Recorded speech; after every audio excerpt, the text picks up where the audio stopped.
చేరే ముందు భారీ ఎత్తున అనుచరులతో తీసుకొని శోభ హోటల్లో వైఎస్ఆర్సీపీలో చేరినారు.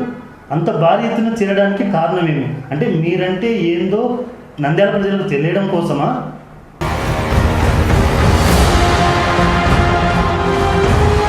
అవతల పార్టీ వాళ్ళకి ఇంతవరకు మేము ఇంత చేస్తాం కానీ కనపడలేదు.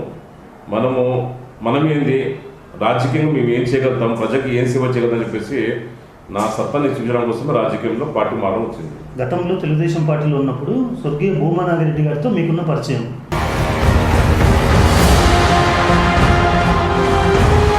నాకు తెలిసి నాకు 76 నుంచి నాకు భూమా నాగిరెడ్డితో చిన్నతనం నుంచి నేను ఆయన ఎప్పుడు ఉంటున్నాను. నేను ఆయన దగ్గరే నేను కలిసి చదివినాను. నేను ఆయన నాకంటే చాలా సీనియరు, బట్ యాజ్ జూనియర్గా ఆయన దగ్గర పక్కన ఉంటే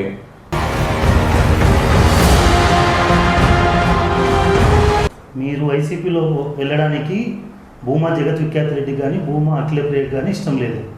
వాళ్ళు మిమ్మల్ని సంప్రదించి మీకు ఏమైనా సమస్యలు ఉంటే మాకు చెప్పండి, మీరు ఎందుకు వైసీపీలోకి వెళ్తున్నారని అన్నారు.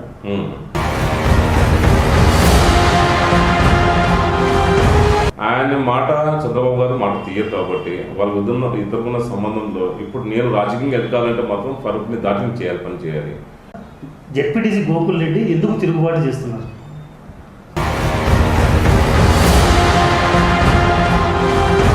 కానీ ఇది శిల్పం రెడ్డి ఎమ్మెల్యే గారు ఆయన మీద కోపంతో ఉన్నారా, ఆయన మీద తిరుగుబాటు చేస్తారని చెప్పడం మాత్రం అబద్ధం. అది వచ్చే ఎన్నికల్లో వైఎస్ఆర్సీపీ అధికారంలోకి వస్తుందా?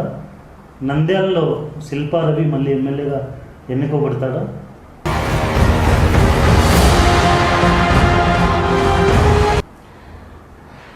తొంభై 2019 ఎలక్షన్స్లో 36,000 ఓట్ల మెజార్టీతో మన శిల్పా రవి అన్న గారు గెలిచినారు.